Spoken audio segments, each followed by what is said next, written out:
salah nafsan mu'ahadan. Barang siapa yang membunuh jiwa mu'ahad. Orang mengartikan orang yang menyerah. Kalau saya lebih umum lagi mengartikan mu'ahad itu saudara muslim yang hidup berdampingan sama kita. Hilangkan nyawa non muslimnya, saudara non muslimnya, lam yarah raihatal jannah, dia tidak akan mencium walaupun baunya surga. Jangankan surga, baunya aja nggak dapat. Makanya saya bingung dari mana lah mereka dapat dalil ngebom gereja gitu, ngebom vihara. Kemudian mereka sendiri yang mati, ngakunya mati syahid lagi ya. Padahal matinya mati sangit, itu bukan mati syahid. Nah lantas kemudian fa aina malaqitumuhum faqatuluhum, dimanapun kalian jumpai mereka, perangi mereka. Fa inna fi qatlihim ajran liman qatalahu yaumal qiyamah, karena sesungguhnya memerangi mereka itu ajron, pahalanya gede banget. Liman qatalahu yaumal qiyamah, bagi yang memeranginya pada hari kiamat nanti. Nabi sempat begini. Ini hadisnya luar biasa ya. Sebaik-baiknya kematian adalah mati di tangan Khawarij. Sebaik-baiknya kematian adalah mati perang melawan teroris. Makanya mati syahid yang tertinggi makomnya adalah Densus 88 yang gugur ketika melawan terorisme. Itu nanti buktinya di akhirat nanti. Ya Allah, kata Ustadz Parman, saya ini Densus kan gitu. Saya gugur tuh. Kayak yang kejadian kata Pak Jenderal tadi ya, yang di Bima ya, yang Kapolsek digorok ya, subhanallah ya. Kemudian anggota Bimas gitu yang dibunuh mereka, atau yang di Sumatera Utara yang dibakar itu ya. Polisi-polisi yang sedang bertugas ya. Termasuk yang di Brimob Kelapa II ya. Yang filmnya sebentar lagi tayang kan itu. Ya subhanallah, itu kematian terbaik. Mati syahid terbaik. Ternyata mati syahid terbaik bukan perang lawan Abu Jahal. Kematian syahid terbaik bukan di perang Uhud. Kematian syahid terbaik bukan di perang Badar. Tapi sebaik-baiknya kematian kata Nabi, mati di tangan teroris. Tapi jangan juga nyerah Pak, teroris bunuh gua bisa, jangan. Ya Allah, kalau polisinya kalah apa kata orang lah. Kata masyarakat polisi aja kalah, apalagi kita. Nggak boleh kalah negara ini. Kita harus lihatkan keperkasaan kita kan. Kekuatan kita sedemikian rupa. Tapi kalaupun memang harus gugur, kecolongan lah bahasanya ya. Kalaupun memang harus gugur, yaitu mati, kematian terbaik. Syahid yang nomor 1. Nah seburuk-buruknya kematian, tak balik nih, seburuk-buruknya kematian adalah Khawarij yang berhasil kalian bunuh kata Nabi. Itu seburuk-buruknya kematian. Sehina-hinanya kematian adalah kematian teroris. Kematian Abu Jahal nggak seberapa. Kematian Abu Lahab nggak seberapa. Tapi kematian Khawarij, kematian teroris adalah kematian yang paling hina sebetulnya. Sampai segitunya. Ini kejahatan yang mengatasnamakan agama soalnya. Sampai segitunya Nabi bersabda. Baik, hadis kedua sekarang. Nanti tanya jawab ya. Kita buka selebar-lebarnya juga. Hadis kedua, Nabi bersabda, yakhruju qaumun min ummati, akan keluar sekelompok orang di tengah-tengah umatku. Selalu fi'il mudhari, akan.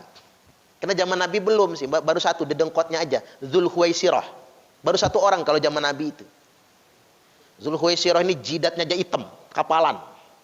Tapi jangan salah Pak, nanti orang jidatnya hitam teroris nih. Ya enggak lah. Banyak juga orang jidatnya hitam tapi bukan teroris, orang soleh. Kan orangnya jidatnya hitam ada 5. 1 rajin sujud, hitam bagus. Sekali tahajud 3 jam sujudnya, pantas. Jidatnya hitam kapalan. Yang kedua waktu sujud diurak-urak. Kalau digini-giniin seminggu hitam jidatnya. Kalau bisa intel-intel itu jidatnya hitam semua aja. Biar bisa gabung ke sono-sono. Diurak-urak. Yang ketiga kepentok tiang listrik, jedut, hitam juga itu. Yang keempat diketok bininya pakai wajan karena ketahuan kawin lagi. Hitam juga. Yang kelima disedot pakai alat bekam. Nah rapi hitamnya kalau pakai alat bekam itu. Ya hitam juga. Saya tidak menghakimi yang jidatnya hitam, boleh-boleh saja. Saya tidak underestimate lah. Tapi ingat, saking rajinnya sujud, Dzulkhuwaisirah jidatnya hitam. Waqatul lihyah, janggutnya lebat panjang. Makanya sempat jadi ribut kan. Kiai Said Akil Sirat ngomong makin dawa jangguti yo goblok kan gitu ya. Itu sebenarnya bukan perkataan beliau. Jelas itu dari Ibnul Jauzi. Beliau menggambarkan janggutnya Khawarij. Janggutnya lebat acak-acakan, bukan menghina janggut. Ya janggut tetap sunnah lah. Yang disukai oleh Nabi bukan menghina janggut, bukan. Benar kata beliau itu. Beliau sedang menceritakan tentang janggutnya kaum Khawarij. Ibnul Jauzi kan menggambarkan penampilannya. Wa muqallitu tiyab, pakai celana menggantung. Cingkrang gitu. Walaupun yang cingkrang sekali lagi jangan dituduh begitu. Tapi profilnya, penampilannya itu soleh sangat, artinya kan begitu. Akan keluar sekelompok orang di tengah-tengah umatku. Bahkan bukan penampilannya saja, yaqra'unal Qur'an. Mereka semua fasih-fasih membaca Al-Qur'an. Laisa qira'atukum ila qira'atihim bisyai', di mana bacaan Quran kalian tidak ada apa-apanya dibandingkan dengan bacaan Quran mereka. Tuh. Makanya benar kalau kata Buya Ar-Razi Hasim itu, hati-hati masukin anak ke rumah tahfiz. Hati-hati masukin anak ke pondok. Karena Khawarij itu fasih-fasih kalau membaca Quran, hafal-hafal malahan. Makanya kita tuh nggak cukup cuman menghafal Quran. Menghafal harus ada sanad. Yang mahal di Quran itu bukan ngapalnya, sanadnya. Itu yang mahal. Bapak-bapak, ibu-ibu tuh kalau pengen ngapal betul, otodidak aja hafal Quran, percayalah hafal. Tapi tidak ada sanadnya, ya nggak ada nilainya. Pertama harus bersanad, harus jelas gurunya. Yang kedua harus dipahami Al-Qur'annya. Mereka fasih-fasih membaca Quran, di mana bacaan Quran kalian tidak ada apa-apanya dibandingkan dengan bacaan Quran mereka. Wala salatukum ila salatihim bisyai', di mana salat kalian tidak ada apa-apanya dibandingkan dengan salat mereka semua. Kalau kata Imam Ali waktu perang Khawarij, beliau nangis itu. Kalau bukan karena perintah Nabi, aku tidak berani memerangi mereka. Emang ada apa yang akan kita perangi ini, kata Imam Ali? Orang yang menghatamkan Al-Quran paling telat. Sepekan sekali dalam sholat tahajudnya. Jadi sekali tahajud mereka membaca Quran itu 5 juz. Dalam tahajud, bukan tadarus, bukan tartil biasa. Dalam tahajud 5 juz. Itu paling cepat itu 5 jam, 4 jam lah sholat tahajudnya. Kita sholat 4 jam gempor. Enggak sanggup, enggak. Saya ngimami anak-anak SPN, sholat tasbih. Bukan tahajud yang 4 jam tasbih. Cuman 300 kali tasbih. Baru rakaat ketiga ada beberapa siswa enggak bangun-bangun. Sujud aja. Sampai teman-temannya jadi berprasangka, mati nih kayaknya. Ya enggak apa-apa mati husnul khotimah kan. Sujud. Kita selesaikan 4 rakaat, begitu salam kita awasi, udah ngiler semua. Baru sholat tasbih kan. Jadi teroris itu, Khawarij itu sholat itu bisa 3 jam, 4 jam. Coba lihat aktivitas mereka. Enggak henti-hentikan mereka membaca Al-Quran. Begitu memang, makanya jangan ketipu. Wala siyamukum ila siyamihim bisai', di mana puasa kalian tidak ada apa-apanya dibandingkan dengan puasa mereka. Dalam riwayat Imam Ahmad itu begini, bahkan kalimatnya jelas banget. Yahkiru ahadukum amalahu min amalihim. Salah seorang di antara kalian pasti minder kalau membandingkan amalnya dengan amal mereka. Iyalah pasti minder. Kalau cuma tandingan amalan, polisi mah minder-minder. Apalagi lagi ngejer nih. Lagi ngeburu itu kan, sholat jamak kosor semua. Jangan-jangan kodok. Nah mereka, amalnya kalah kita. Coba geledah rumahnya, nggak punya TV mereka. Ya kan? Kalau kita masih lah nonton TV. Apa kira-kira Mbak? Kian Santang apa? Apa suara hati istri gitu ya. Masih mereka tidak. Betul mereka sedemikian rupa kan. Tapi minder, jangan minder. Nah lalu Nabi bersabda, nah ini yang penting buat Densus. Ini perintah Nabi. Jadi memerangi terorisme itu perintah Allah, perintah Rasulullah, dan perintah negara. Fa idza kharaju faqtuluhum. Maka apabila mereka sudah keluar, perangi mereka. Sebenarnya peranginya ini Pak, bahasa lebih spesifiknya bunuh mereka. Subhanallah. Makanya sebetulnya Pak, saya kasih bisikan itu. Petugas itu kalau bukan karena HAM Pak, punya kewenangan untuk itu. Secara agama, secara normatif, aparat penegak hukum itu punya kewenangan untuk melakukan eksekusi. Ini boleh dipublish gak kira-kira? Subhanallah, benar Pak. Kalau berdasarkan hadis, kalau berdasarkan undang-undang nggak boleh kan, harus lewat pengadilan kan. Perintahnya kan tangkap hidup-hidup. Makanya hebat Densus 88, Pak. Semua yang ditangkap rata-rata hidup semua. Kecuali yang melakukan aksi perlawanan ya. Ini baru hebat ini Pak, luar biasa. Kita aja nangkap ayam bisa jadi nggak hidup ayamnya. Gimana cara di kampung Pak, punya ayam jago, saudara jauh datang, pengen ngejamu tamu, ayam ditangkap-tangkap nggak dapat, dibedil akhirnya ayamnya, dibedil mati juga tuh ayam. Kita nangkap ayam aja nggak sabar gitu ya. Ini bapak-bapak nangkap teroris ini sabarnya luar biasa. Lakukan cara-cara humanis, kemanusiaan ya, ini luar biasa ya nih.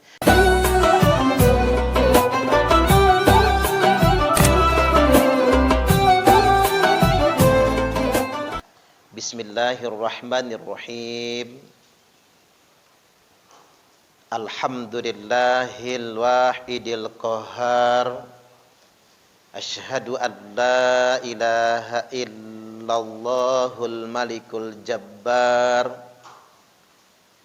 Wa asyhadu anna Muhammadar Rasulullahi sayyidul mukhtar.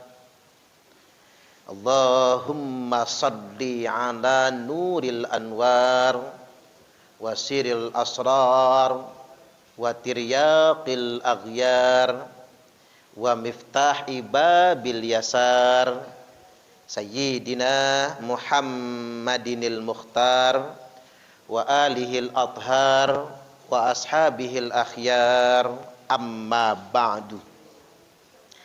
Yang saya hormati Direktur Idensos, yang terhormat Bapak Brigjen Pol Arif Mahfudiharto, beserta segenap pejabat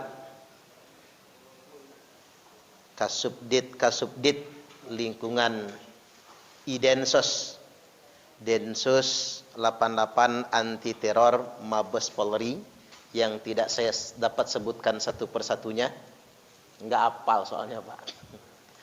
Selanjutnya yang saya hormati jajaran Idensos di Satgaswil seluruh Indonesia yang ikut melalui Zoom meeting atau secara daring, beserta segenap personil yang hadir, yang mengikuti secara luring maupun daring. Apa kabarnya, sehat? Alhamdulillah. Sudah makan belum? Kalau belum masuk angin nantinya. Syukur alhamdulillah pada kesempatan kali ini kita berjumpa. Ini silaturahim yang sungguh luar biasa. Terima kasih Pak Arif ya, sudah mempercayakan kepada saya untuk hadir beserta teman-teman mujahid-mujahid NKRI dalam rangka menjaga negara kesatuan Republik Indonesia. Semoga apapun yang kita lakukan ini Allah catat sebagai altar kehidupan kita dan menjadi modal kita untuk selamat di hadapan Allah Ta'ala nantinya. Allahumma amin, amin ya rabbal alamin. Pada kesempatan kali ini saya akan mulai dari pembahasan begini. Belakangan orang-orang coba ingin membenturkan antara beragama dan bernegara, seolah-olah menjadi warga agama yang baik itu berbanding terbalik dengan menjadi warga negara yang baik. Ada kesan melawan negara dengan bahasa agama itu jihad. Ada kesan bahkan melawan pemerintah itu jihad dan itu berani. Kesannya kan begitu. Dan ketika orang mendukung program pemerintah atau mendukung negara, itu justru dilabeli munafik. Ini luar biasa ini. Ada apa dengan bangsa kita? Kalau penceramah nyaci maki pemerintah, banyak yang suka. Itu di daerah tertentu tapi ya. Banyak yang suka, penggemarnya banyak. Ini ada persoalan mendasar sebetulnya yang mesti jadi renungan kita semua. Seolah-olah menjadi muslim yang baik itu paralel dengan menjadi pembangkang terhadap negara. Seperti ada konflik antara beragama dengan bernegara. Ini harus utama kajian kita pada kesempatan kali ini yang hendak saya luruskan. Terutama yang di lapangan kita berhadapan langsung dengan radikalisme terorisme. Saya nggak tahu, luar biasa tantangan yang Bapak Ibu alami di lapangan. Saya aja pernah menjajal ceramah di lapas, dan itu ada narapidana terorisnya. Ceramah belum selesai dikejarnya saya. Kalau saya kabur, pikir narapidana lain, ustadznya penakut nantinya. 10 langkah lagi mau sampai ke saya, ada yang nyikat lehernya. Narapidana yang lain ngangkat kursi mau ngebukin dia. Jangan, kata saya, jangan digebuk. Ini masalahnya ideologi. Artinya ceramah itu, ceramah resikonya saja sudah sedemikian rupa. Dan ceramahnya itu dibikin enak gitu. Dibikin guyon-guyon. Karena namanya di lapas harus dibikin guyon-guyon. Kecuali tadi jangan guyon yang tadi Pak. Saya cuma ngelihatnya di kamera soalnya. Jadi sungguh luar biasa resikonya. Apalagi kita yang di hadapan, langsung di lapangan berhadapan dengan mereka semua. Nah, pada kesempatan kali ini saya ingin sampaikan 3 hal.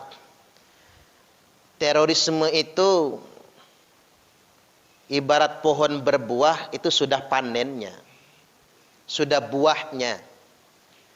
Tapi kan nggak ujuk-ujuk jadi buah kan? Ada ladangnya, ada pembenihannya, pembibitan. Habis itu tumbuh berkembang, menjadi besar, berbuah, dan kemudian panennya. Nah, di Indonesia ini kita baru nangani hasilnya, panennya, hulunya belum terakomodir oleh hukum di negara kita. Itu yang jadi masalah. Makanya saya setuju betul Pak, harus ada regulasi yang tegas terhadap kelompok-kelompok yang anti Pancasila, anti NKRI, anti Undang-Undang Dasar 1945, anti Bhinneka Tunggal Ika, bisa dipidanakan. Karena ini kan hulunya kan, ini pangkalnya sebetulnya. Kalau kata Pak Komjen Pol Boy Rafli Amar, Kepala BNPT, 198 pondok pesantren terafiliasi terorisme. Nah kan ini hulunya. Cuman jangan geger juga. Saya termasuk yang mengkritik tokoh-tokoh bangsa yang baperan itu. Geger. Kan ini ngomongnya begini, ngapa sih pemerintah nuduh pesantren sarang teroris? Loh, siapa yang nuduh? Ini sengaja dibikin baperan kan? Mungkin dia nggak tahu menahu, atau mungkin dia sudah tahu tapi sengaja menutupinya. Ini persoalan sebetulnya. Lu ngapain jadi baperan? Bahkan saya acungin jempol Pak, pemerintah berani mengungkapnya. Kalau dulu kan nggak berani pemerintah ngomong sepulgar itu. Sekarang BNPT berani, dan itu langkah maju menurut saya. Dan belakangan yang digoreng orang, kepala BNPT minta maaf. Yang digoreng orang apa? Seolah-olah beliau menarik pernyataannya gitu. Seolah-olah pernyataan beliau itu salah sehingganya perlu minta maaf. Padahal beliau cuma minta maaf atas kegaduhan yang diakibatkan dari pernyataan tersebut. Kalau saya menyarankan, nanti beliau dengar juga ini, menyarankan ngapain minta maaf? Oh, nggak ada yang salah kok. Itu disampaikan kan biar kita hati-hati, betul nggak kira-kira? Biar hati-hati. Terutama polisi-polisi juga kan biar hati-hati masukin anaknya ke pondok pesantren. Karena polisi zaman sekarang juga kan sudah soleh-soleh semua, betul nggak kira-kira Pak? Ngeliat cewek cantik nunduk semua kan gitu ya. Udah soleh-soleh sekarang ini. Ya artinya banyak polisi yang pengen punya anak yang hafal Quran, masuk pesantren, masuk rumah tahfiz, kan begitu. Ternyata salah masuknya karena nggak antisipatif tadi kan. Gitiban masuk pesantren, hormat bendera haram. nyanyi lagu Indonesia haram. 6 tahun di pondok enggak pernah nyanyi lagu Indonesia Raya. 6 tahun di pondok enggak pernah hormat bendera. Diomongin Pancasila togut. Salim tangan orang tua saja haram. Bapaknya polisi, anaknya teroris nantinya. Ini bahaya yang kayak gitu. Saya malah mendukung 1000% itu. Langkah pemerintah mengumumkan itu. Enggak perlu baperan. Karena pondok pesantren di Indonesia ini kan 28.800. 198 itu hanya 0,7%-nya. Berarti ada 99,3% pesantren yang setia NKRI. Kan lebih banyak jumlahnya. Kalau nggak mau ragu-ragu, pesantrennya pesantren NU, Bapak Ibu. Kalau nggak mau ragu-ragu. Pesantren NU itu jumlahnya 23.372 pesantren. Jadi 81% pondok pesantren di Indonesia ini pesantren NU. Dia nggak usah khawatir memasukkan anaknya ke pondok pesantren sebetulnya. Jadi balik lagi, untuk menjadi radikalis teroris atau radikalisme terorisme itu ada hulunya. Mula-mula peta dari saya ini ya. Kalau peta Densus kan lebih lengkap lagi nih Pak. Peta saya, peta penceramah lah ya. Yakni yang pertama, cara beragama yang eksklusif. Eksklusivisme. Yang kedua, cara beragama yang ekstrim. Ekstremisme. Yang ketiga, baru masuk ke bagaimana kita memandangnya dari perspektif agama ini semua. Kita mulai dari hulunya. Cara beragama yang eksklusif. Hindari betul eksklusivisme. Cirinya apa? Merasa dirinya paling benar.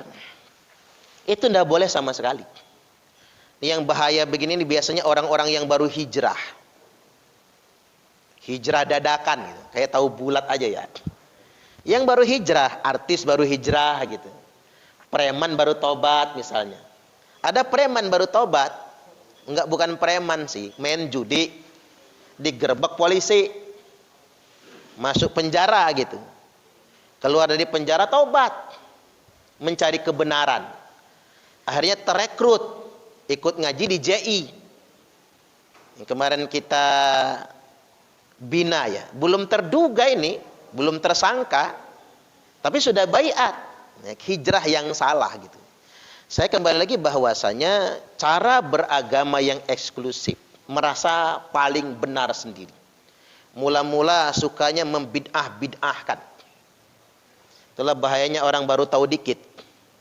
Apalagi belajarnya otodidak. Enggak mondok. Rata-rata bangsa Indonesia ini masyarakatnya enggak mondok.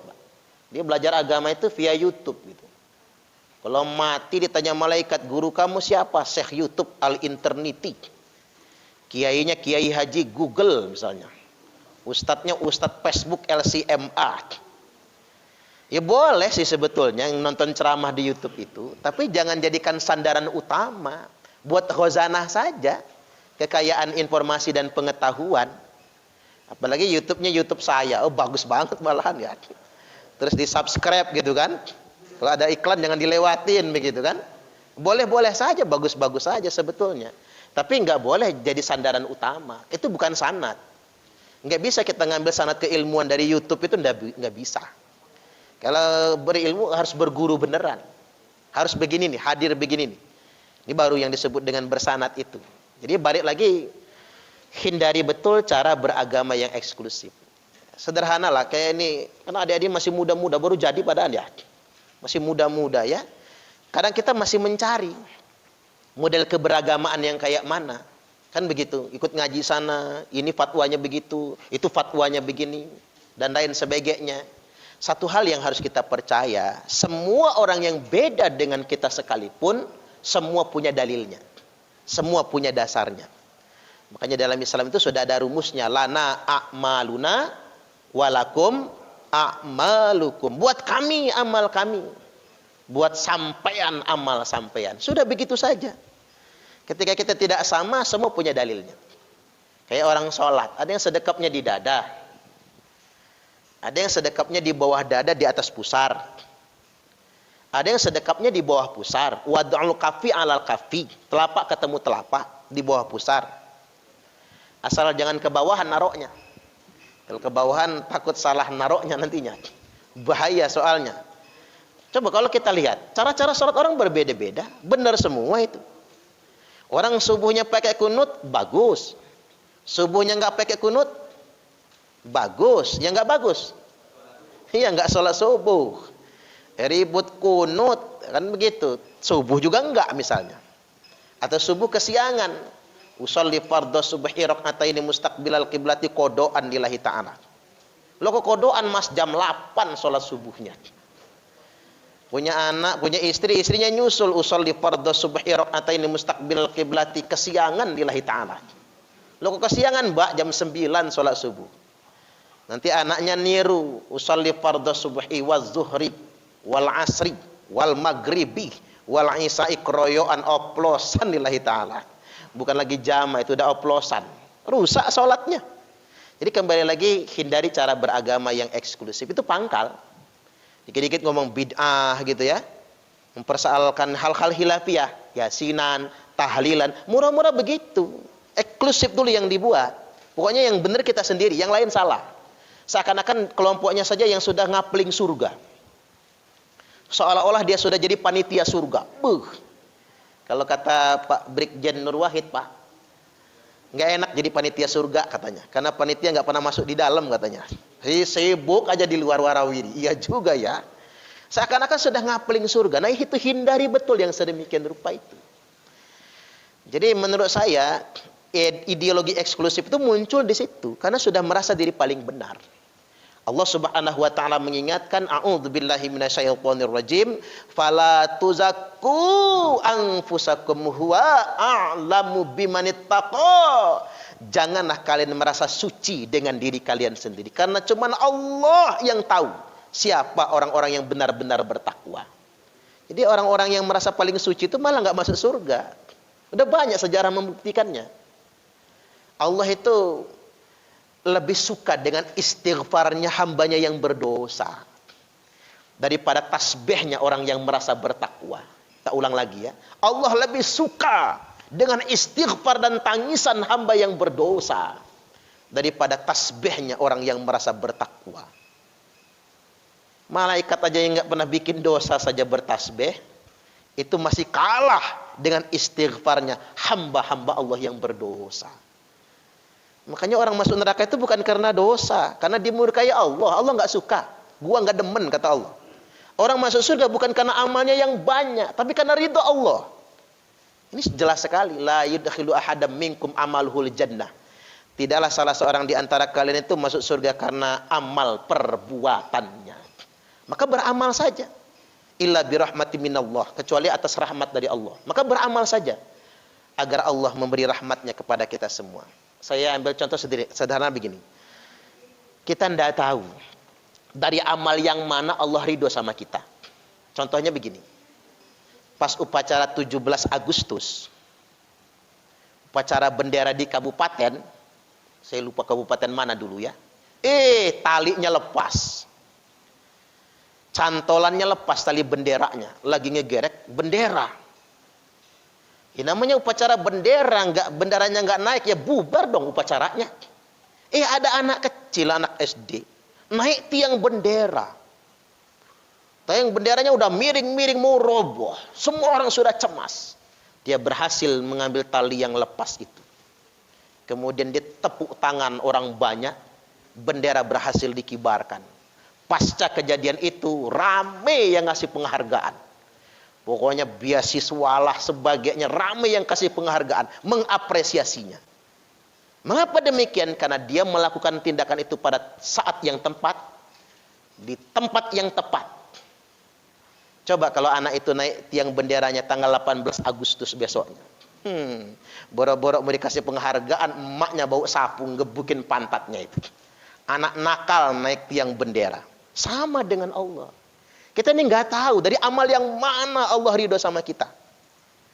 Jadi nggak perlu merasa paling suci, karena ideologi eksklusif yang merasa paling suci itu yang berbahaya sebetulnya. Imam Al-Ghazali ulama besar, kitab yang dikarangnya banyak sekali.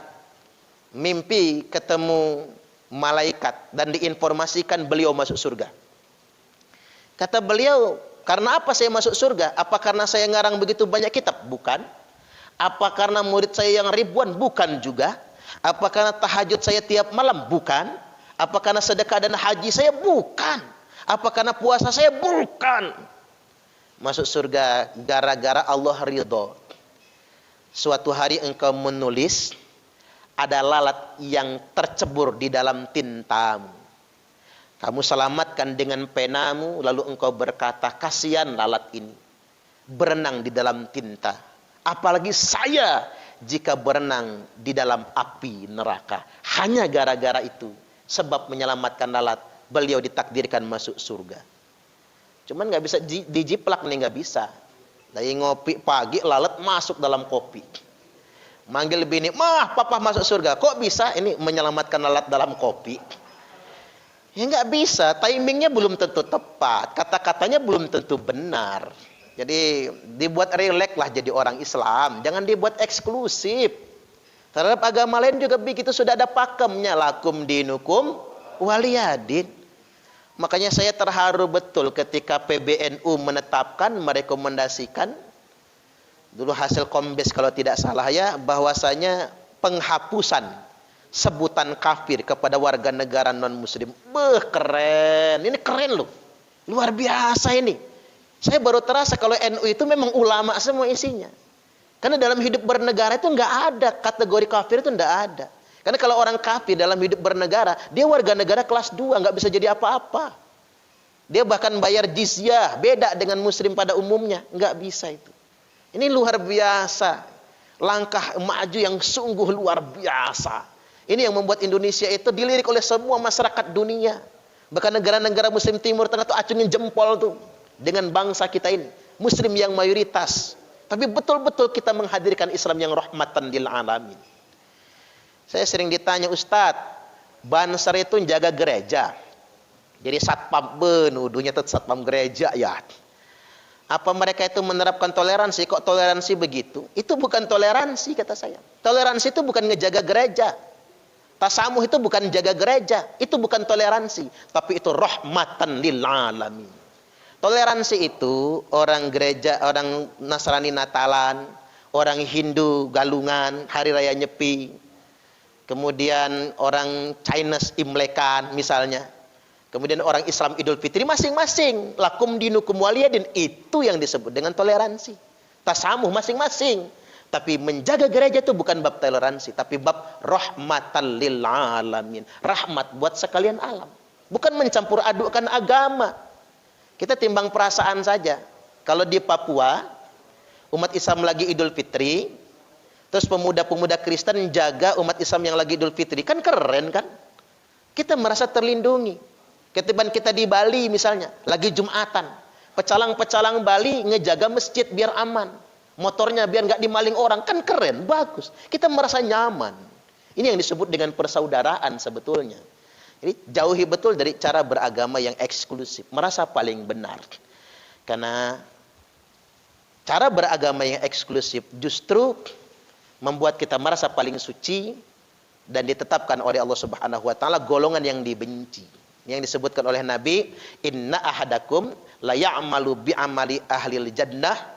Sesungguhnya ada seorang di antara kalian yang sepanjang hidupnya mengerjakan amalan ahli surga, hatta ma yakunu bainahu wa bainaha illa dhira', sampai tidak ada jarak antara dirinya dengan surga kecuali tinggal sehasta. Tapi sayang, sejengkal lagi dia mau masuk surga, dia kerjakan amalan ahli neraka.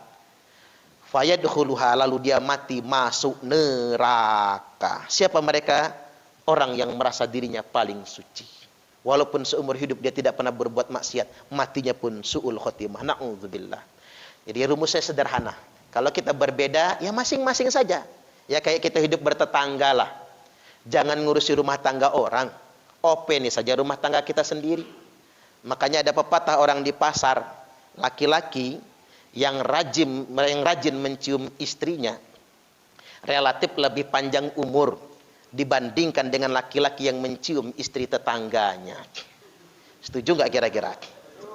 Cuman masalahnya Densus ini jarang pulang ke rumah ya. Jarang cium bininya. Bini siapa yang dicium kira-kira ya? Bahaya nantinya. Kalau mau panjang umur rajin-rajin cium istri sendiri. Kalau nggak mau panjang umur, jajal tadi. Kalau nggak dibacok orang kita. Jadi itu poin yang pertama, cara beragama yang eksklusif. Naik nanti ke cara beragama yang ekstrim. Ini udah naik kelas nih. Kalau sudah ekstremisme itu luar biasa ya. Bahkan tidak mempan lagi diceramahi. Ya kayak kita ceramah pengajian tadi. Ya mungkin sebagian besar mereka itu enak banget tuh ngedengerinnya ya, mungkin kan. Bisa jadi. Cuman kita percaya saja yang membolak-balikkan hati itu adalah Allah. Betul nggak kira-kira? Ya sudah, kita sampaikan sesuai dengan kewajiban, ketulusan. Makanya saya konten di YouTube itu banyak yang bereaksi. Banyak yang nantang-nantang saya. Saya cuek saja. Yang nggak tahan tuh kadang-kadang yang di belakang saya. Ustadz, ladenin aja. Kalau berantem biar kami yang berantem nantinya. Jangan, kata saya. Tujuan kita tuh berdakwah, bukan buat gagah-gagahan. Tujuan kita tuh dakwah, bukan buat jago-jagoan, hebat-hebatan. Urusan begitu negara kita negara hukum. Tidak boleh ada yang main hakim sendiri, kata saya. Kita harus luruskan niat kita dakwah. Ketika mereka bereaksi malah bagus. Saya senang, Pak. Ketika saya ceramah orang bereaksi, berarti masuk dong isi ceramah kita itu ya. Sementara waktu dia marah ya nggak apa-apa. Habis itu dia mikir kan. Benar nggak kata Pak Ustadz itu? Ini ada kelompok Khilafatul Muslimin tuh. Secara histori kan dia dari DITI, Abdul Qadir Hasan Baraja, yang masih saudaraan sama Abu Bakar Ba'asyir gitu. Jadi ketika saya ucapkan Khilafatul Muslimin itu khalifahnya khalifah palsu, kata saya. Saya uraikan dengan dalil-dalil yang lengkap, ngamuk semua mereka sama saya. Tiba-tiba banyak betul nomor mereka yang masuk ke saya. Ternyata nomor saya itu dikirim ke grup WhatsApp mereka. Semua warga Khilafatul Muslim itu nyerang saya. Apa saya terganggu? Enggak, biasa saja saya. Ya paling agak-agak gimana nomornya tak kirim ke Densus kan begitu ya. Tolong nomornya dipantau, saya profiling dulu ini orang siapa, paling begitu kan. Ya salah mereka ngapain ngirim-ngirim nomor ke saya. Tapi saya enggak pernah saya ladenin dengan marah. Saya baik-baik saja karena tujuan dakwah. Tapi berhasil juga, Pak. Berhasil. Sudah banyak yang konfirmasi ke saya, Ustadz. Tadinya saya jengkel betul sama Ustadz ini, kata dia. Jengkel sangat. Nuduh-nuduh khalifah kami khalifah palsu. Akhirnya dia ke channel YouTube kita kan. Dia tonton semuanya itu. Setelah itu terbuka di, oh benar juga kata Pak Ustadz itu. Siapa yang ngangkat dia jadi khalifah? Benar juga kan khalifah palsu. Mereka pelajari tentang khilafah dan lain sebagainya. Ikrar mereka, taubat. Tapi tolong Ustadz dirahasiakan dulu karena istri saya belum mau, kata dia. Kalau saya tobat nanti langsung murtad sayanya, langsung dihukumi murtad, ada halal darahnya. Ini paling susah nobat ini yang perempuan-perempuan itu, Pak. Kalau yang laki-lakinya agak rasional kan. Artinya tetap banyak hasilnya yang kita lakukan sebetulnya. Nah, kelompok-kelompok ekstrim ini mereka punya kecenderungan ya anti 4 pilar kebangsaan kita, anti Negara Kesatuan Republik Indonesia, anti Pancasila, anti Undang-Undang Dasar 1945 dan anti Bhinneka Tunggal Ika. Ada beberapa clue yang hendak saya sampaikan. Mereka menolak NKRI, benturannya selalu khilafah. Ini sudah sering saya sampaikan ya. Ngejawabnya paling gampang itu. Tidak ada satupun dalilnya dalam Al-Quran dan hadis yang memerintahkan menegakkan khilafah. Bagi mereka itu dalil penting, dalil nas langsung yang menyebutkan. Penting. Makanya Pak Profesor Dr. Mahfud MD pernah nantang yang berani nunjukin dalil, saya kasih hadiah. Bahkan saya, kata beliau, mundur dari Menko Polhukam. Taruhannya jabatannya sebagai Menko Polhukam. Yang bisa nunjukin satu saja dalil. Udah 2 tahun lebih nih, nggak ada yang bisa nunjukin. Dari tantangan itu keluar. Karena memang nggak ada dalilnya. Udahlah rontok mereka kalau sudah benturkan ke sana. Kalau sholat ada perintahnya, kalau puasa ada perintahnya, sedekah ada perintahnya. Nah khilafah kan nggak ada perintahnya. Ustaz, tapi kan ada khilafah ala minhajin nubuwah di akhir zaman. Yaitu kan terkait dengan Nabi Isa. Nabi Isa Al-Masih alaihi salam. Tapi Nabi Isa kan didahului oleh Dajjal. Dajjal itu didahului oleh kemarau 3 tahun berturut-turut. Karena kemarau. Jadi tidak ada satupun daun hijau. Nanti orang lapar semua semuka bumi ini. Semua negara bubar. Jadi NKRI itu nggak ada lagi nantinya. Karena bubar. Karena sudah krisis internasional, krisis dunia. Semua kelaparan. Zaman Dajjal sudah turun menjajah itu. Negara bubar, Amerika bubar, Arab bubar, Cina bubar, bubar semua. Nah, saya nggak mau hidup di zaman itu, lapar soalnya. Dan cuman Dajjal yang bisa ngasih makan waktu itu. Saya lagi lapar-lapar, Dajjal datang. Parman, ada pecel lele. Nah, saya takut telap iman saya nantinya. Dan Dajjal itu masih tange, buktinya masih turun hujan. Maka kalau turun hujan ucapkan alhamdulillah. Ke Jakarta banjir nggak apa-apa, tanda Dajjal masih tange. Yang masalah itu kalau nggak hujan-hujan. Kalau terjadi kemarau 2 tahun yang lalu ya, takut juga saya. Kemarau nih. Jangan-jangan ntar lagi Dajjal turun nih. Ternyata hujan lagi. Alhamdulillah. Jadi terlalu tangeh mikirnya.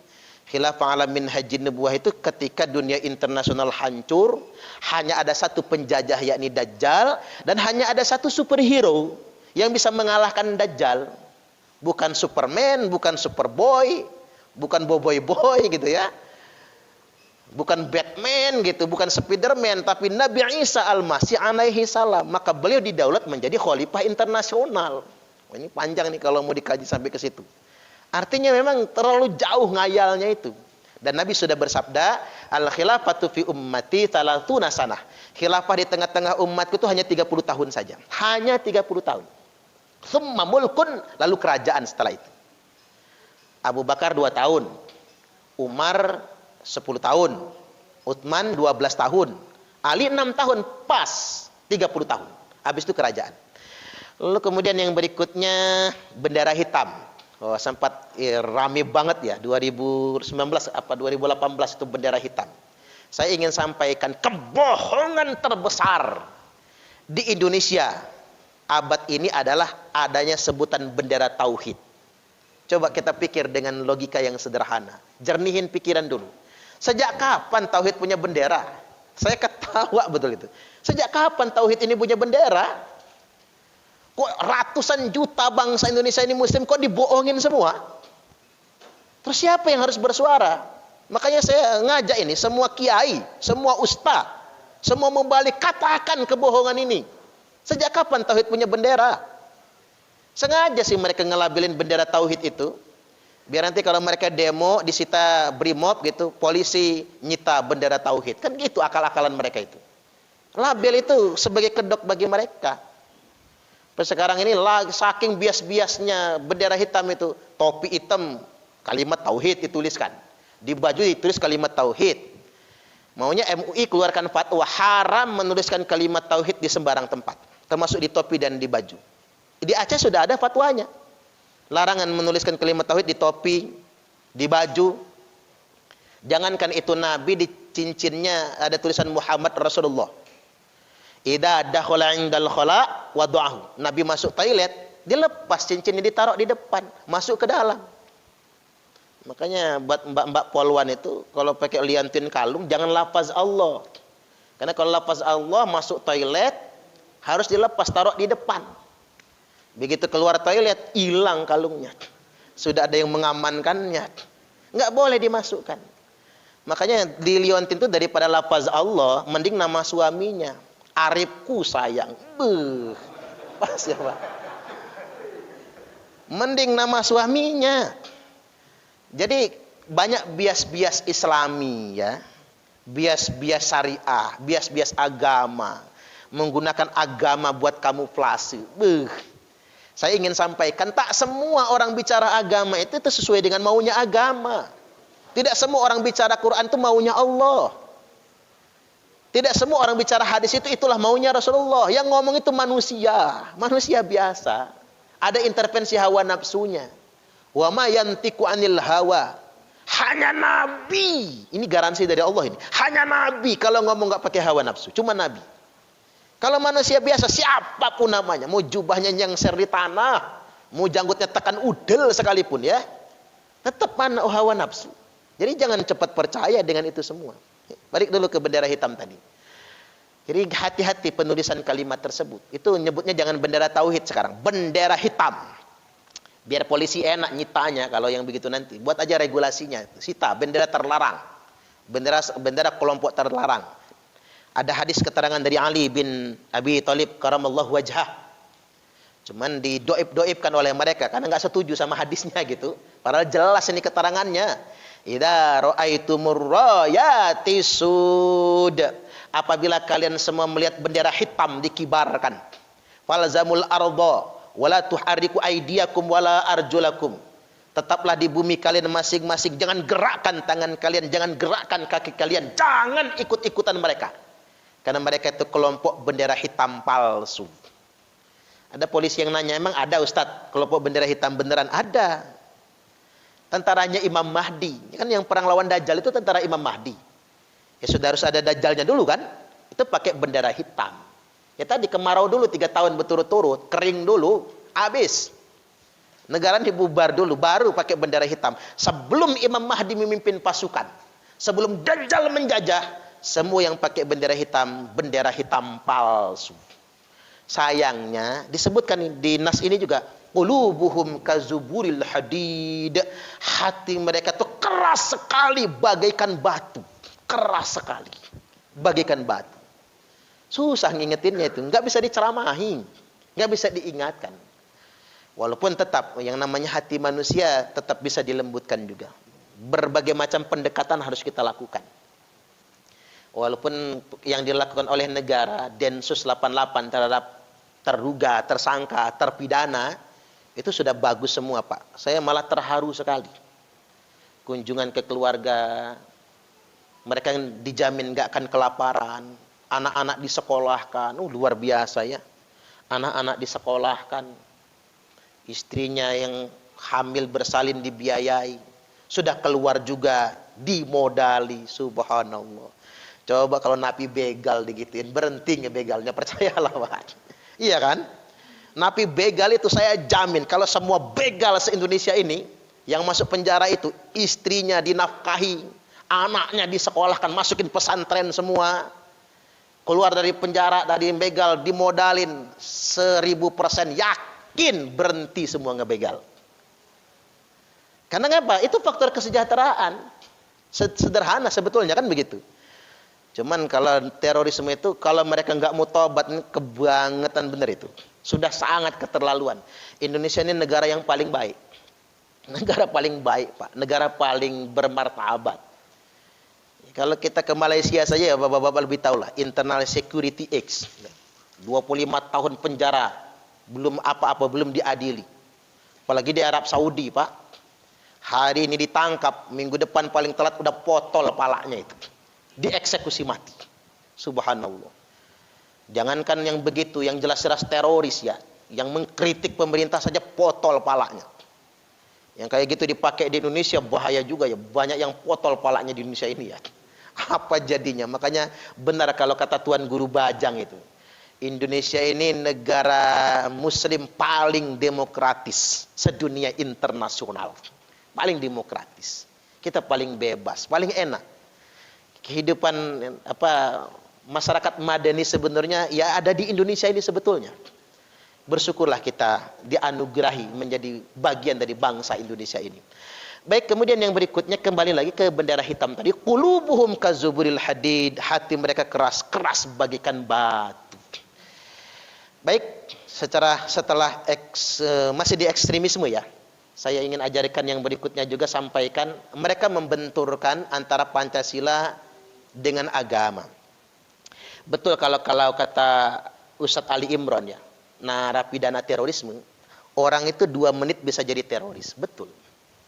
Karena memang cuci otaknya itu gampang banget Pak. NII yang sudah pakai itu, NII sebagainya. Mereka begini, kamu pilih Pancasila atau pilih Al-Quran? Kalau pilih Pancasila, Pancasila bikinan manusia. Kalau Al-Quran wahyu Allah, udah jelas semua orang akan jawab pilih Al-Quran. Udah tuh, Pancasila tauhid. Pilih taat sama pemerintah atau taat sama Allah? Kalau taat sama pemerintah, pemerintah cuma manusia biasa. Mulai ditelanjangin apa kekurangan-kekurangan penyelenggara pemerintahan. Buat orang a priori. Tapi kalau taat sama Allah, Allah punya surga. Orang milih taat sama Allah. Pilih Islam atau NKRI kata dia. Kalau milih Islam, kamu selamat. Kalau pilih NKRI, belum tentu kamu selamat. Ya sudah, orang pilihnya Islam. Pilih Al-Quran, pilih Allah, pilih Islam. Sudah. 2 menit jadi teroris. Kan pertanyaan itu jebakan kan? Itu bukan pilihan. Sama kayak orang nanya begini, milih berbakti sama Allah atau berbakti kepada kedua orang tua. Itu bukan pilihan. Jawaban yang benar, berbakti kepada orang tua adalah bukti berbakti kepada Allah. Taat kepada orang tua adalah bentuk ketaatan kepada Allah. Taat kepada pemerintah adalah bentuk ketaatan kepada Allah. Menjaga negara adalah bagian daripada ajaran Islam. Sama kayak pertanyaan, milih menafkahi istri atau taat sama Allah? Kalau taat sama Allah, tinggalkan istri, biar cari nafkah sendiri, gitu maksudnya. Kalau memilih nafkahin istri, tinggalkan Allah. Itu bukan pertanyaan, itu bukan pilihan. Itu jebakan. Nah ini cara mereka ngejebak orang awam itu sedemikian rupa kalimatnya. Pancasila. Pancasila itu bukan agama. Ini bahasa yang paling tepat untuk berkomunikasi sama mereka. Pancasila itu bukan agama. Dan Pancasila itu tidak untuk menggantikan agama. Serta Pancasila itu sesuai dengan tujuan agama. Karena dulu Nabi 13 tahun di Mekah belum punya negara. Dan tidak boleh mendirikan negara di mana sudah ada negara. Coba Nabi hijrah ke Abyssinia kan? Raja Najasyi, sudah ada negara, Nabi nggak berani tinggal di sana dan mendirikan negara. Karena tidak boleh mendirikan negara sedangkan sudah ada negara. Mekah itu nggak ada negara waktu itu. Madinah itu nggak ada negara. Masyarakat dengan sistem sosial kesukuan saja, nggak ada negara. Makanya Nabi tidak pernah berpikir untuk pindah negara. Nggak pernah berpikir pindah negara. Ke Abyssinia sebentar saja.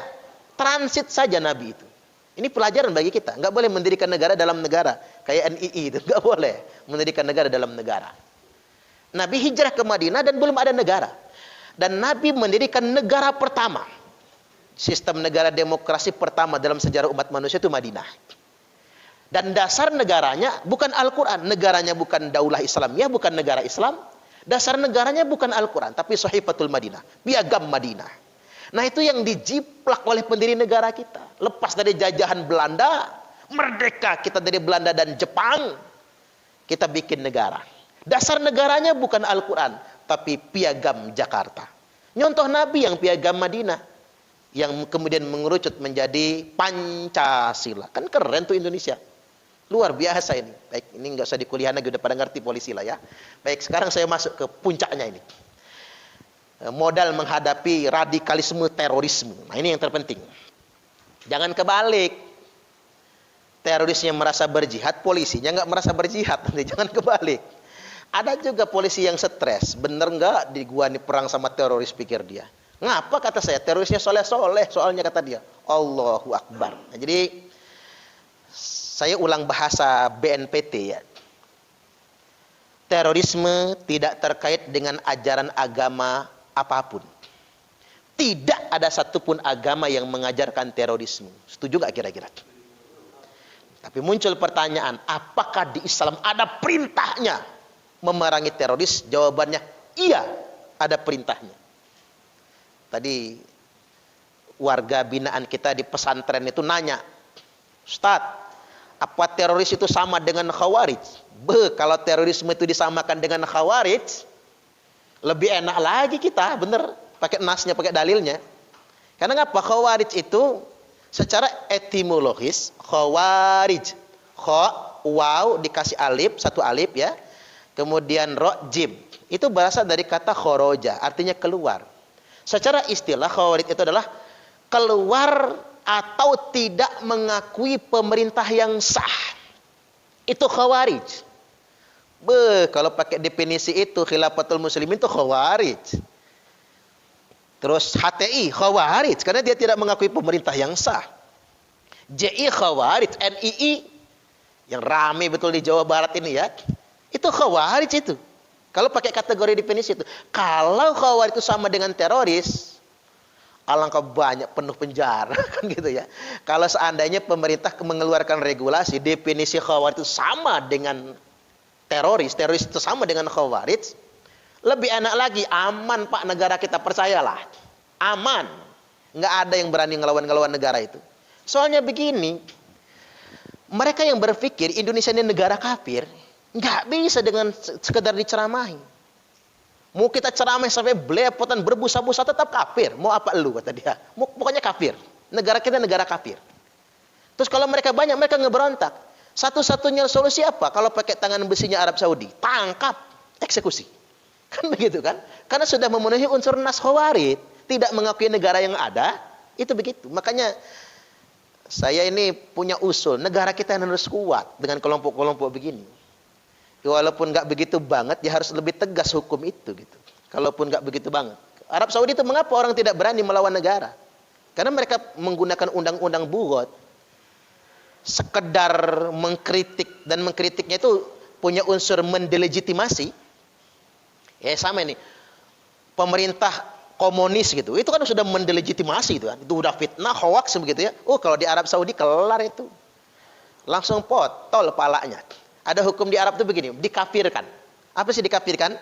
Dieksekusi mati pada hari Rabu, tidak pada hari Jumat. Itu namanya dieksekusi mati yang dikafirkan. Jadi kalau orang dipenggal palanya hari Rabu itu dikafirkan namanya. Kalau dipenggalnya hari Jumat itu dimuslimkan, bahasa mereka sedemikian rupa ya. Nah orang-orang yang bugot itu dieksekusinya bukan di hari Jumat, dieksekusinya pada hari Rabu, saking tegasnya hukum mereka. Tapi kan aman, kalau nggak jadi Suriah Arab Saudi itu soalnya, kalau nggak begitu modelnya ya. Nah ini kita yang nggak begitu banget hukum di kita. Saya berpikirnya seandainya terorisme itu disama dengankan khawarij, luar biasa itu ya. Hanya saja memang kita lebih spesifik lagi untuk terorisme tentunya. Nah, tapi saya ingin mengacu kepada khawarij. Khawarij, terorisme adalah salah satu jenis khawarij. Terorisme adalah salah satu jenis khawarij. Mungkin begini. Mbahnya teroris, ya, mbahnya khawarij itu ya teroris itulah, mbahnya teroris. Mbahnya khawarij maksud saya, itu teroris itu sendiri. Walaupun tidak semua orang yang berpaham khawarij itu teroris, maksud saya begitu. Bahwasanya merampok itu masuk dalam kategori maling, tapi tak semua orang maling itu ngerampok, kan begitu bahasanya. Ngerampok masuk dalam kategori maling, tapi nggak semua maling adalah perampok. Mungkin sederhananya begitu. Saya ngambil perumpamaan sedemikian rupa.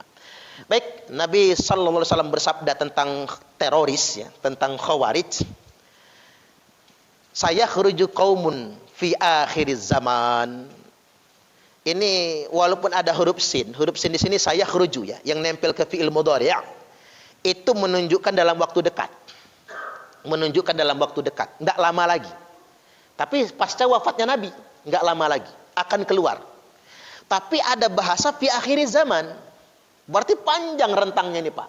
Dari masa pasca wafat Nabi sampai akhir zaman. Saya memaknanya begitu jadinya. Jadi karena huruf sin itu menunjukkan dalam waktu dekat, enggak lama setelah Nabi wafat. Tapi ada bahasa fi akhir zaman, di akhir zaman. Berarti dari pasca Nabi wafat sampai akhir zaman akan keluar sekelompok orang. Silih berganti. Silih berganti. Makanya kita ini bisa menobatkan mereka itu sudah luar biasa Pak, pahalanya luar biasa ya. Jadi pada mengeksekusinya memang lebih baik menobatkannya. Ya kalau kata Pak Direktur Idensus tadi, Pak Arif tadi, kalaupun masih ada khawarij, masih ada teroris, kalau bisa ganti orang lah, jangan itu terus kan begitu ya Pak. Kalau bisa ganti orang, kalau itu terus berarti gagal kan pembinaan kita, gagal upaya kita untuk menyadarkan mereka. Kalau ganti orang ya orang baru, kita tangani kembali. Akan keluar sekelompok orang di akhir zaman, yang mereka masih muda-muda. Yang direkrut memang orang-orang muda-muda ya, semangatnya masih membara, jiwanya masih labil. Kalau saya dialog dengan mereka itu Pak, rata-rata anak SMA itu. Anak SMA gitu. Awalnya masuknya SMA rohis gitu. Emang tutor rohisnya siapa? Ternyata dari luar gitu. Pinter juga mereka itu nyari tutor itu dari luar. Mengapa sekolahnya ngasih? Karena tutor dari luar itu ustadz-ustadzah murabbi lah istilahnya, gratis gitu. Karena gratis ini sekolahnya senang semua gitu. Akhirnya dipakai. Nah itu asal muasalnya, asal mulanya. Mengapa anak rohis terpapar? Dan bahayanya begini Pak, kadang anak-anak pinter, disiplin pinter, masuk stan misalnya, sekolah-sekolah kedinasan, tambah jadi gitu ya. Masuk sekolah kedinasan, begitu sudah dinas, Jadi PNS tapi cingkrang. Nah kan ini masalah ini kan. Jadi PNS tapi cingkrang. Ini fenomena di negara kita ini sebetulnya. Sedemikian rupa. Jadi PNS tapi suka membidah-bidahkan. Pahamnya kaku kan gitu. Sumbernya kan dari situ sebetulnya. Dari rohis-rohis itu. Al-ahdasul asnan, usia mereka masih muda-muda. Sufahaul ahlam, tapi otak mereka rusak. Ini disebut dengan brainwashing ya, cuci otak. Udah kebalik-balik cara berpikirnya. Yaquluna min qauli khairil bariyah. Mereka semua selalu berkata mengatasnamakan perkataan khairul bariyah. Ini nipu kita. Khairul bariyah itu bahasa sebutan lain dari nabi ya. Jadi gelar nabi. Berarti selalu berkata atas nama Quran hadis, Quran hadis. Makanya ketipunya orang awam kan begitu. Quran hadis, Quran hadis. La yujawizu imanahum hanajirahum. Padahal iman mereka itu tidak pernah melintasi kerongkongan mereka. Iman mereka cuma di mulutnya saja. Yamrukuna minad dini kama yamruku sahmu minar ramiyah. Mereka akan keluar dari agama ini seperti keluarnya anak panah dari busurnya. Cepat sekali menuju sasarannya. Maksudnya apa? Hari ini dia sholat bersama kalian, besok dia akan mengkafirkan kalian semua. Hari ini dia sholat bersama kalian, besok dia akan menghalalkan darah kalian semua. Makanya yang membunuh Abdurrahman bin Muljam itu paling rajin ke masjid. Sholat yang membunuh Imam Ali, Abdurrahman bin Muljam ya, itu sholatnya selalu di shop yang pertama. Lebih dulu dari azan datang ke masjidnya. Kita dengar azan ke masjid. Dia ke masjid dulu, baru orang azan. Saking rajinnya. Selalu sholat di belakang imam, saking rajin. Tapi besok dia menghalalkan darah Khalifah Ali bin Abi Thalib. Belum ada pas pampres sih waktu itu ya. Kalau ada pas pampres enak juga itu. Makanya Khalifah Utsman dibunuh, Khalifah Umar dibunuh, Khalifah Ali juga dibunuh gitu. Karena tidak ada pengawalan gitu. Jadi kecolongan semua.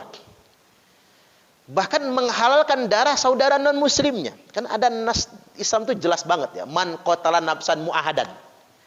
Barang siapa yang membunuh jiwa mu'ahad. Orang mengartikan orang yang menyerah. Kalau saya lebih umum lagi mengartikan mu'ahad itu saudara muslim yang hidup berdampingan sama kita. Hilangkan nyawa non muslimnya, saudara non muslimnya, lam yarah raihatal jannah, dia tidak akan mencium walaupun baunya surga. Jangankan surga, baunya aja nggak dapat. Makanya saya bingung dari mana lah mereka dapat dalil ngebom gereja gitu, ngebom vihara. Kemudian mereka sendiri yang mati, ngakunya mati syahid lagi ya. Padahal matinya mati sangit itu, bukan mati syahid. Nah lantas kemudian fa aina malaqitumuhum faqatuluhum. Dimanapun kalian jumpai mereka, perangi mereka. Fa inna fi qatlihim ajran liman qatalahu yaumal qiyamah. Karena sesungguhnya memerangi mereka itu ajron, pahalanya gede banget.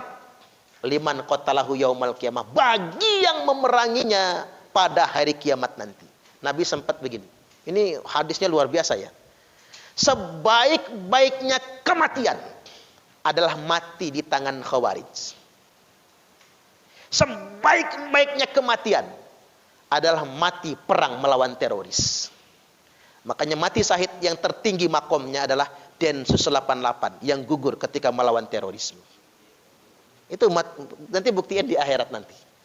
Ya Allah, kata Ustadz Parman, saya ini Densus kan gitu. Saya gugur tuh. Kayak yang kejadian kata Pak Jenderal tadi ya, yang di Bima ya, yang Kapolsek digorok ya, subhanallah ya.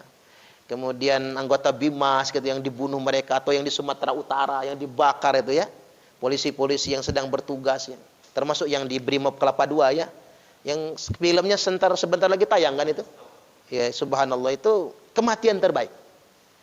Mati syahid terbaik. Ternyata mati syahid terbaik bukan perang lawan Abu Jahal. Kematian syahid terbaik bukan di perang Uhud. Kematian syahid terbaik bukan di perang Badar. Tapi sebaik-baiknya kematian kata Nabi, mati di tangan teroris. Tapi jangan juga nyerah Pak, teroris bunuh gua misalnya, jangan. Ya Allah, kalau polisinya kalah apa kata orang lah. Kata masyarakat polisi aja kalah, apalagi kita. Nggak boleh kalah negara ini. Kita harus lihatkan keperkasaan kita kan. Kekuatan kita sedemikian rupa. Tapi kalaupun memang harus gugur, kecolongan lah bahasanya ya. Kalaupun memang harus gugur, ya itu mati kematian terbaik. Syahid yang nomor satu. Nah, seburuk-buruknya kematian, tak balik nih, seburuk-buruknya kematian adalah Khawarij yang berhasil kalian bunuh, kata Nabi. Itu seburuk-buruknya kematian. Sehina-hinanya kematian adalah kematian teroris. Kematian Abu Jahal nggak seberapa. Kematian Abu Lahab nggak seberapa. Tapi kematian Khawarij, kematian teroris adalah kematian yang paling hina sebetulnya. Sampai segitunya. Ini kejahatan yang mengatasnamakan agama soalnya. Sampai segitunya Nabi bersabda. Baik, hadis kedua sekarang. Nanti tanya jawab ya. Kita buka selebar-lebarnya juga. Hadis kedua, Nabi bersabda, yakhruju qaumun min ummati, akan keluar sekelompok orang di tengah-tengah umatku. Selalu fi'il mudhari, akan. Karena zaman Nabi belum sih, baru satu dedengkotnya aja, Dzulhuwaisirah. Baru satu orang kalau zaman Nabi itu. Dzulhuwaisirah ini jidatnya aja hitam, kapalan. Tapi jangan salah Pak, nanti orang jidatnya hitam teroris nih. Ya enggak lah. Banyak juga orang jidatnya hitam tapi bukan teroris, orang soleh. Kan orangnya jidatnya hitam ada 5. Satu rajin sujud, hitam bagus. Sekali tahajud 3 jam sujudnya, pantas. Jidatnya hitam kapalan. Yang kedua, waktu sujud diurak-urak. Kalau digini-giniin seminggu hitam jidatnya. Ya, kalau bisa intel-intel itu jidatnya hitam semua aja. Biar bisa gabung ke sono-sono. Diurak-urak. Yang ketiga, kepentok tiang listrik, jedut, hitam juga itu. Yang keempat, diketok bininya pakai wajan karena ketahuan kawin lagi. Hitam juga. Yang kelima, disedot pakai alat bekam. Nah, rapih hitamnya kalau pakai alat bekam itu. Ya hitam juga. Saya tidak menghakimi yang jidatnya hitam, boleh-boleh saja. Saya tidak underestimate lah. Tapi ingat, saking rajinnya sujud, Dzulhuwaisirah jidatnya hitam. Waqatul lihyah, janggutnya lebat panjang. Makanya sempat jadi ribut kan. Kiai Said Akil Sirat ngomong makin dawa jangguti yo goblok kan gitu ya. Itu sebenarnya bukan perkataan beliau. Jelas itu dari Ibnul Jauzi. Beliau menggambarkan janggutnya Khawarij. Janggutnya lebat acak-acakan, bukan menghina janggut. Ya janggut tetap sunnah lah. Yang disukai oleh Nabi bukan menghina janggut, bukan. Benar kata beliau itu. Beliau sedang menceritakan tentang janggutnya kaum Khawarij. Ibnul Jauzi kan menggambarkan penampilannya. Wa muqallitu tiyab, pakai celana menggantung. Cingkrang gitu. Walaupun yang cingkrang sekali lagi jangan dituduh begitu. Tapi profilnya, penampilannya itu soleh sangat, artinya kan begitu. Akan keluar sekelompok orang di tengah-tengah umatku. Bahkan bukan penampilannya saja, yaqra'unal Qur'an. Mereka semua fasih-fasih membaca Al-Qur'an. Laisa qira'atukum ila qira'atihim bisyai', di mana bacaan Quran kalian tidak ada apa-apanya dibandingkan dengan bacaan Quran mereka. Tuh. Makanya benar kalau kata Buya Ar-Razi Hasim itu, hati-hati masukin anak ke rumah tahfiz. Hati-hati masukin anak ke pondok. Karena Khawarij itu fasih-fasih kalau membaca Quran, hafal-hafal malahan. Makanya kita tuh enggak cukup cuman menghafal Quran. Menghafal harus ada sanad. Yang mahal di Quran itu bukan ngapalnya, sanatnya. Itu yang mahal. Bapak-bapak, ibu-ibu tuh kalau pengen ngapal betul, otodidak aja hafal Quran, percayalah hafal. Tapi tidak ada sanatnya, ya nggak ada nilainya. Pertama harus bersanat, harus jelas gurunya. Yang kedua harus dipahami Al-Qur'annya. Mereka fasih-fasih membaca Quran, di mana bacaan Quran kalian tidak ada apa-apanya dibandingkan dengan bacaan Quran mereka. Wala sholatukum ila sholatihim bisyai', di mana sholat kalian tidak ada apa-apanya dibandingkan dengan sholat mereka semua. Kalau kata Imam Ali, waktu perang Khawarij, beliau nangis itu. Kalau bukan karena perintah Nabi, aku tidak berani memerangi mereka. Emang ada apa yang akan kita perangi ini, kata Imam Ali? Orang yang menghatamkan Al-Quran paling telat. Sepekan sekali dalam sholat tahajudnya. Jadi sekali tahajud mereka membaca Quran itu 5 juz. Dalam tahajud, bukan tadarus. Bukan tartil biasa, dalam tahajud 5 juz. Itu paling cepat itu 5 jam, 4 jam lah sholat tahajudnya. Kita sholat 4 jam gempor. Enggak sanggup enggak. Saya ngimami anak-anak SPN sholat tasbih. Bukan tahajud yang 4 jam tasbih. Cuman 300 kali tasbih. Baru rakaat ketiga ada beberapa siswa enggak bangun-bangun. Sujud aja. Sampai teman-temannya jadi berprasangka, mati nih kayaknya. Ya nggak apa-apa mati husnul khotimah kan? Sujud. Kita selesaikan 4 rakaat, begitu salam kita awasi, udah ngiler semua. Baru sholat tasbih kan? Jadi teroris itu, khawarij itu sholat itu bisa 3 jam, 4 jam. Coba lihat aktivitas mereka. Nggak henti-hentikan mereka membaca Al-Quran. Begitu memang, makanya jangan ketipu. Wala siyamukum ila siyamihim bisai, di mana puasa kalian tidak ada apa-apanya dibandingkan dengan puasa mereka. Dalam riwayat Imam Ahmad itu begini, bahkan kalimatnya jelas banget. Yahkiru ahadukum amalahu min amalihim. Salah seorang di antara kalian pasti minder kalau membandingkan amalnya dengan amal mereka. Iyalah pasti minder. Kalau cuma tandingan amalan, polisi mah minder-minder. Apalagi lagi ngejer nih, lagi ngeburu itu kan, sholat jamak kosor semua. Jangan-jangan kodok. Nah mereka amalnya kalah kita. Coba geledah rumahnya, nggak punya TV mereka, ya kan? Kalau kita masih lah nonton TV, apa kira-kira Mbak? Kian Santang apa? Apa Suara Hati Istri gitu ya? Masih mereka tidak. Betul mereka sedemikian rupa kan? Tapi minder, jangan minder. Nah, lalu Nabi bersabda, nah ini yang penting buat Densus. Ini perintah Nabi. Jadi memerangi terorisme itu perintah Allah, perintah Rasulullah, dan perintah negara. Fa idza kharaju faqtuluhum. Maka apabila mereka sudah keluar, perangi mereka. Sebenarnya peranginya ini Pak, bahasa lebih spesifiknya bunuh mereka. Subhanallah. Makanya sebetulnya Pak, saya kasih bisikan itu. Petugas itu kalau bukan karena HAM Pak, punya kewenangan untuk itu. Secara agama, secara normatif, aparat penegak hukum itu punya kewenangan untuk melakukan eksekusi. Ini boleh dipublish gak kira-kira? Subhanallah, benar Pak. Kalau berdasarkan hadis, kalau berdasarkan undang-undang nggak boleh kan, harus lewat pengadilan kan. Perintahnya kan tangkap hidup-hidup, makanya hebat Densus 88 Pak. Semua yang ditangkap rata-rata hidup semua, kecuali yang melakukan aksi perlawanan ya. Ini baru hebat ini Pak, luar biasa. Kita aja nangkap ayam bisa jadi nggak hidup ayamnya. Gimana cara di kampung Pak, punya ayam jago, saudara jauh datang, pengen ngejamu tamu, ayam ditangkap-tangkap nggak dapat, dibedil akhirnya ayamnya, dibedil mati juga tuh ayam. Kita nangkap ayam aja nggak sabar gitu ya. Ini bapak-bapak nangkap teroris ini sabarnya luar biasa. Lakukan cara-cara humanis, kemanusiaan ya, ini luar biasa ya. Nih saya acungkan jempol, luar biasa. Kayak kejadian di Brimob Kelapa II itu, saya pernah ceramah itu, kalau saya jadi Kapolrinya selesai itu kata saya. Untung saya nggak jadi Kapolri ya Pak ya. Kalau saya jadi Kapolri itu nggak usah lagi langsung jedor-jedorin aja lah itu. Hama belakangan kan gitu ya. Untung saya jadi ustadz, jadi lebih sabar kan gitu. Masyaallah hadirin, Bapak Ibu rahimakumullah, kembali lagi, apabila mereka sudah keluar, terjemahan kasarnya, bunuh mereka. Tapi jangan begitulah terjemahan, gak enak ya. Perangi mereka. Karena kalau memerangi kan bisa dengan segala cara, dengan aturan yang ada.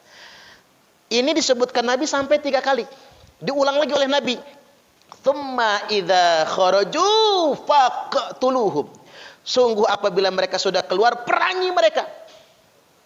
Tsumma idza kharaju faqtuluhum, 3 kali. Nabi itu kalau sudah ngulang omongan itu penting sangat. Al-Quran saja kalau ngulang ya Pak, selangsungan 2 kali, kecuali di surah Ar-Rahman ya yang berkali-kali. Nabi itu kalau sudah ngulang, Nabi kan jawami'ul kalim. Kalau ngomong itu singkat, padat, dan dimengerti orang. Itu Nabi. Makanya singkat sekali. Tapi kalau beliau sudah mengulang perkataan, itu stressingnya luar biasa. 3 kali diulangnya. Yang lebih banyak pengulangannya, fatuba liman qatalahum. Fatuba liman qatalahum. Beruntunglah yang berani memerangi mereka. Beruntunglah yang memerangi mereka. Beruntunglah yang memerangi mereka. Disebutkan Nabi sampai 20 kali.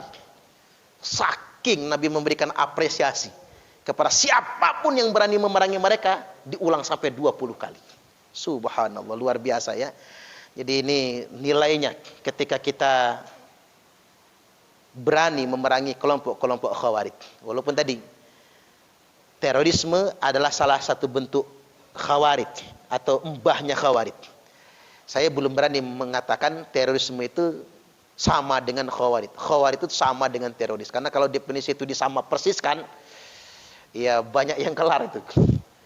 Tetapi seandainya mendekati nggak apa-apa, biar negara ini lebih aman sebetulnya. Dan ini bukan urusan penegak hukum kan, urusan pembuat undang-undang sebetulnya. Agar punya regulasi yang lebih ketat akan ini semua. Baik, sampai di sini dulu motivasi dari saya. Sekarang kita buka sesi tanya jawab. Pertanyaannya bebas, saya persilahkan.